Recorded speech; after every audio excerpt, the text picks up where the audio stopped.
வணக்கம். காலை 7 மணி செய்திகளை வழங்குவதற்காக நான் சிவரஞ்சனி. முதலில் தலைப்புச் செய்திகளை பார்க்கலாம்.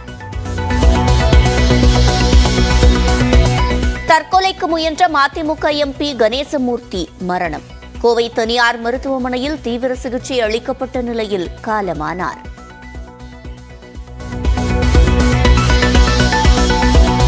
பிரதமர் மோடியின் வாக்குறுதியில் கேரண்டியும் இல்லை, வாரண்டியும் இல்லை என முதலமைச்சர் ஸ்டாலின் குற்றச்சாட்டு.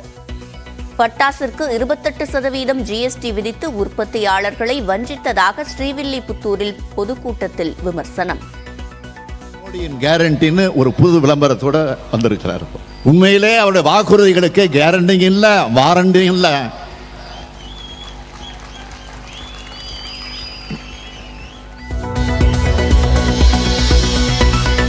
பாஜக கூட்டணியிலிருந்து அதிமுக விலகியதால் திமுகவிற்கு தோல்வி பயம். தேர்தல் பரப்புரை கூட்டத்தில் எதிர்க்கட்சித் தலைவர் எடப்பாடி பழனிசாமி விமர்சனம்.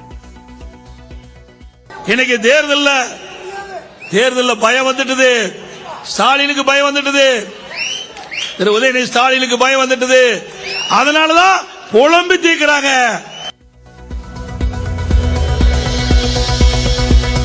தமிழ்நாட்டில் மக்களவைத் தேர்தலுக்கான வேட்புமனு தாக்கல் நிறைவு. 39 தொகுதிகளில் போட்டியிட 1403 பேர் மனு தாக்கல்.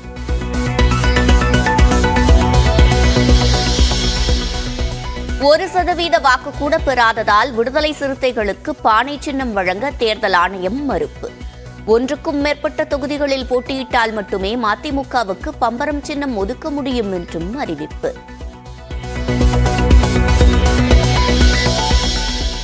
பாஜகவுடன் கூட்டணி வைத்திருந்தால் கேட்ட சின்னம் கிடைத்திருக்கும் என சீமான் பேட்டி. மைக் சின்னம் அறிமுக நிகழ்ச்சியின் போது என் மாமனாருக்கு ரத்த கொதிப்பு என ஒலித்த ரிங்டோனால் டென்ஷனான சீமான்.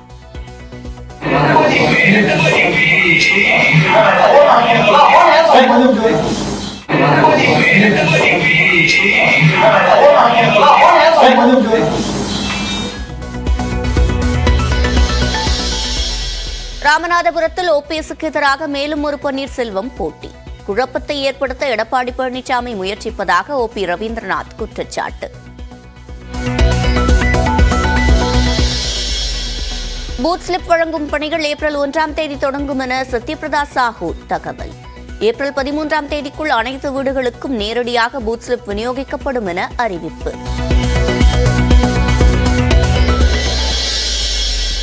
அதிமுகவின் வாக்குகள் பாஜகவுக்கு இடம்பெயர்ந்து பல ஆண்டுகள் ஆகிவிட்டதாக மத்திய அமைச்சர் எல் முருகன் பேட்டி.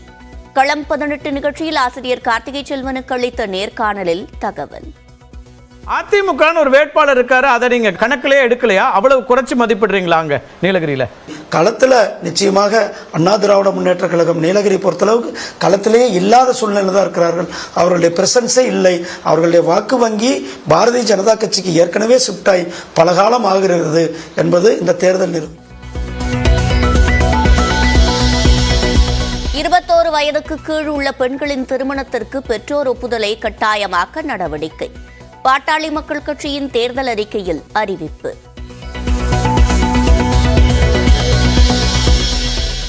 சைக்கிளை காட்டி கை சின்னத்திற்கு வாக்கு கேட்ட தமாக தலைவர் ஜி.கே. வாசன். தொண்டர்கள் கூச்சலிட்ட நிலையில் சமாளிப்பு. மரியாதைக்குரிய வேணுகோபால் அவர்களுக்கு நீங்கள் எல்லாம் கை சின்னத்திலே ஒரு நிமிஷம் கையை நவுத்தீங்க. என்ன வேணுகோபால் அவர்களுக்கு நீங்கள் எல்லாம் சைக்கிள் சின்னத்திலே வாக்களித்து. சினிமா பாட்டுக்கு நடனமாடியபடியே சென்று மனு தாக்கல் செய்த திண்டுக்கல் சுயேட்சை வேட்பாளர்.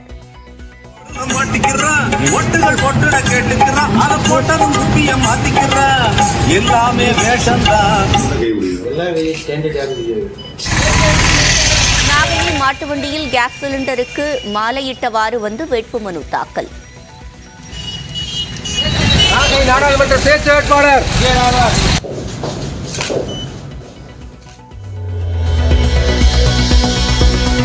நெல்லையில் காங்கிரஸ் வேட்பாளர் ராபர்ட் புரூஸுக்கு எதிராக அக்கட்சியின் முன்னாள் எம்பி ராமசுப்பு மனு தாக்கல். சிதம்பரத்தில் அதிமுக வேட்பாளருக்கு எதிராக களமிறங்கிய முன்னாள் எம்பி சந்திரகாசி.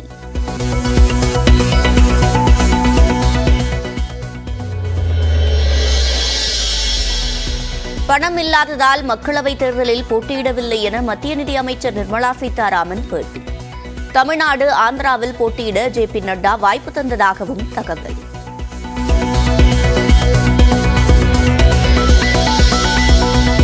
சாத்தான்குளத்தில் தந்தை மற்றும் மகன் கொடூரமாக தாக்கப்பட்டதற்கு காவல் ஆய்வாளர் ஸ்ரீதர் முக்கிய காரணம்.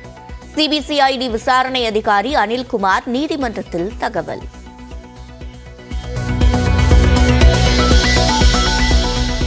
காங்கிரஸ் வங்கிக் கணக்குகள் முடக்கப்பட்ட விவகாரத்தில் நியாயமான விசாரணை தேவை என அமெரிக்கா வலியுறுத்தல். அரவிந்த் கெஜ்ரிவால் கைது விவகாரத்தையும் உன்னிப்பாக கவனித்து வருவதாகவும் கருத்து.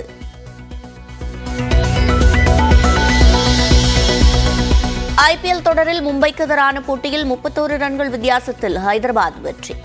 இரு அணிகளும் அதிரடியாக விளையாடிய நிலையில் 523 ரன்கள் குவித்து சாதனை.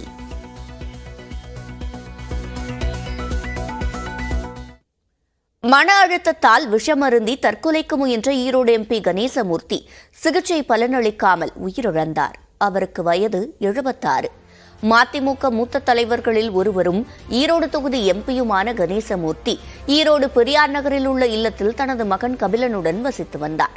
சில வாரங்களாக அவர் மன அழுத்தத்தில் இருந்து வந்ததாக கூறப்படும் நிலையில் கடந்த ஞாயிற்றுக்கிழமை அன்று அதிக அளவில் பூச்சி மருந்தை உட்கொண்டு தற்கொலைக்கு முயன்றார். இதனையடுத்து ஈரோடு பெருந்துறை சாலையில் உள்ள தனியார் மருத்துவமனையில் அனுமதிக்கப்பட்டார். அதனைத் தொடர்ந்து மேல் சிகிச்சைக்காக கோவையில் உள்ள தனியார் மருத்துவமனையில் அனுமதிக்கப்பட்டு தீவிர சிகிச்சை அளிக்கப்பட்டு வந்தது. இந்நிலையில் இன்று அதிகாலை 5 மணியளவில் கணேசமூர்த்திக்கு திடீரென்று மாரடைப்பு ஏற்பட்டு உயிரிழந்தார். அவரது உடல் கோவையிலிருந்து பெருந்துறை அரசு மருத்துவமனைக்கு கொண்டு செல்லப்பட்டு அங்கு பிரேத பரிசோதனை செய்யப்படுகிறது. அதன் பின் அவரது உடல் குடும்பத்தினரிடம் ஒப்படைக்கப்பட உள்ளது. கடந்த மக்களவைத் தேர்தலில் ஈரோடு தொகுதியில் உதயசூரியன் சின்னத்தில் போட்டியிட்ட கணேசமூர்த்தி வெற்றி பெற்றார். இந்த முறை ஈரோடு தொகுதியில் திமுக நேரடியாக களம் காண்கிறது. அந்த தொகுதி எம்பி கணேசமூர்த்தி மறைவு மதிமுக மற்றும் கூட்டணி கட்சியினரிடையே அதிர்ச்சியை ஏற்படுத்தியுள்ளது. வரும் நாடாளுமன்ற தேர்தலில் தங்களுக்கான சின்னம் கிடைக்காமல் மதிமுக, விசிக, நாம் தமிழர் கட்சி தேர்தலை சந்திக்கின்றனர். பாஜக கூட்டணியில் இல்லாததால் சின்னம் ஒதுக்குவதில் தேர்தல் ஆணையம் பாரபட்சம் காட்டுவதாக எதிர்க்கட்சிகள் குற்றஞ்சாட்டுகின்றனர். தேர்தலில் வெற்றி பெறுவது எத்தனை முக்கியமோ அதே அளவுக்கு சின்னங்களை பெறுவது முக்கியம் என்பார்கள். வேட்பாளரின் ஊர் என்ன, பெயர் என்ன போன்ற விவரங்கள் கூட தெரியாத வாக்காளர்கள் கூட கட்சியின் சின்னத்தை மட்டுமே பார்த்து வாக்களித்து விடுவார்கள். அந்த அளவுக்கு பலம் வாய்ந்தது ஒரு கட்சியின் சின்னம். காங்கிரஸ் என்றால் கை சின்னம், பாஜக என்றால் தாமரை சின்னம், திமுக என்றால் உதயசூரியன், அதிமுக என்றால் இரட்டை இலை என பலர் சின்னத்தை வைத்தே வாக்களிப்பதை வழக்கமாக கொண்டுள்ளனர். இதற்காகவே சின்னங்களை பெறுவதில் அரசியல் கட்சிகள் தீவிரம் காட்டி வருகின்றன. இந்நிலையில் வரும் நாடாளுமன்ற தேர்தலில் மதிமுகவுக்கு பம்பரம் சின்னமோ, விசிகாவுக்கு பானை சின்னமோ, நாம் தமிழர் கட்சிக்கு கரும்பு விவசாயி சின்னமோ கிடைக்கவில்லை. இது அந்தந்த கட்சிகளுக்கு பெரும் பின்னடைவாக பார்க்கப்படுகிறது. ஆனால் பாமக, அமமுக, தமாகவுக்கு அவர்களது சின்னம் கிடைத்துள்ளது. திமுக கூட்டணியில் இடம்பெற்றுள்ள விசிகாவுக்கு பானை சின்னம் கிடைக்கவில்லை. 1% வாக்கு பெறவில்லை என்பதால் பானை சின்னத்தை ஒதுக்க முடியாது என தேர்தல் ஆணையம் விளக்கமளித்துள்ளது. இதற்கு எதிர்வினையாற்றியுள்ள திருமாவளவன் தேர்தல் ஆணையம் ஒருதலைபட்சமாக செயல்படுவதாகவும் பானை சின்னம் தொடர்பாக மீண்டும் டெல்லி உயர்நீதிமன்றத்தை நாடுவோம் எனவும் நியூஸ் 18 தமிழ்நாடு தொலைக்காட்சிக்கு தெரிவித்துள்ளார். பாரதிய ஜனதாவை ஆதரிக்கக்கூடியவர்களுக்கு உடனுக்குடன் சில மணி நேரங்களில் சின்னங்களை ஒதுக்கி ஆணை பிறப்பிக்கிறார்கள். வேண்டுமென்றே மறுதளிக்க வேண்டும் என்கிற உள்நோக்கத்தோடு விடுதலை சிறுத்தைகள் கட்சிக்கு பானை சின்னத்தை தென்னிந்திய மாநிலங்களில் அனைத்திலும் போட்டியிடுவதற்கு பொது சின்னமாக ஒதுக்க அவர்கள் மறுத்துவிட்டார்கள். இதேபோன்று மதிமுகவுக்கு பம்பரம் சின்னம் ஒதுக்க உத்தரவிட முடியாது என உயர்நீதிமன்றம் கைவிரித்துள்ளது. ஒரே மாநிலத்தில் ஒன்றுக்கு மேற்பட்ட தொகுதிகளில் போட்டியிட்டால் மட்டுமே பம்பரம் சின்னம் ஒதுக்க முடியும் என தேர்தல் ஆணையம் திட்டவட்டமாக தெரிவித்துள்ளது. இதனால் தீப்பெட்டி அல்லது சமையல் சிலிண்டர் சின்னம் பெற மதிமுக திட்டமிட்டுள்ளது. வேட்பாளர் மேல நம்பிக்கை ஏற்பட்டுச்சுன்னா அந்த வேட்பாளர் எந்த கட்சியை சேர்ந்தவர், எந்த கூட்டணியை சேர்ந்தவர், அவருடைய சின்னம் என்ன என்று தெரிஞ்சுக்கிட்டு வாக்களிக்கிற காலத்துக்கு நீங்க வந்துகிட்டோம். உங்க பத்திரிகை நம்பர் உங்களுக்கு நல்லாவே தெரியும். அதனால சின்னத்தினால எந்த பின்னாடி வர போறதில்ல. கடந்த தேர்தல்களில் கரும்பு விவசாயி சின்னத்தில் களம் கண்ட நாம் தமிழர் கட்சி இம்முறை மைக் சின்னத்தில் தேர்தலை சந்திக்கிறது. பாஜகவுடன் கூட்டணி வைத்திருந்தால் கேட்ட சின்னம் கிடைத்திருக்கும் என்று நாம் தமிழர் கட்சியின் ஒருங்கிணைப்பாளர் சீமான் கூறியுள்ளார். கூட்டணி வைத்தால் நான் கேட்ட சின்னம் வந்திருக்கோம். வைத்தவர்களுக்கெல்லாம் வந்திருக்கு. உடனே சைக்கிள் சின்னம் வருது, உடனே குக்கர் சின்னம் வருது. First system first serve. எங்க அண்ணன் வைகோ 2 தொகுதியில போட்டிட்டா நான் சின்னம் தர்றேன்னு சொன்னாங்கன்னு சொல்றீங்க. 2 தொகுதியில போட்டிடுற எங்க அண்ணன் திருமாவுக்கு குத்துற வேண்டியதுன்னு. அதிமுக கூட்டணியில் தென்காசி தொகுதியில் போட்டியிடும் புதிய தமிழகம் கட்சித் தலைவர் கிருஷ்ணசாமி இரட்டை இலை சின்னத்திலேயே போட்டியிடுகிறார். டிவி சின்னம் கோரி தேர்தல் ஆணையத்தில் விண்ணப்பித்தும் அது கிடைக்காததால் இந்த முடிவை எடுத்திருப்பதாக தகவல் வெளியாகியுள்ளது. பாஜக கூட்டணியில் அங்கம் வகிக்கும் அமமுகவுக்கு குக்கர் சின்னம், பாமகவுக்கு மாம்பழம் சின்னம், தமிழ் மாநில காங்கிரஸ் கட்சிக்கு சைக்கிள் சின்னம் கிடைத்துள்ளது. அங்கீகரிக்கப்பட்ட மாநில கட்சி என்ற அந்தஸ்தை பறிகொடுத்த பாமக தமாகவுக்கு கேட்ட சின்னத்தை தேர்தல் ஆணையம் கொடுத்திருப்பது பேசுபொருளாகியுள்ளது. அதே வேளையில் திமுக கூட்டணியில் இடம்பெற்றுள்ள மதிமுக, விசிகவுக்கு கேட்ட சின்னம் கிடைக்கவில்லை. எதிர்க்கட்சிகளுக்கு சின்னங்கள் மறுக்கப்படுவதால் தேர்தல் ஆணையம் ஒருதலை பட்சமாக செயல்படுவதாக குற்றச்சாட்டு எழுந்துள்ளது. 10 ஆண்டுகள்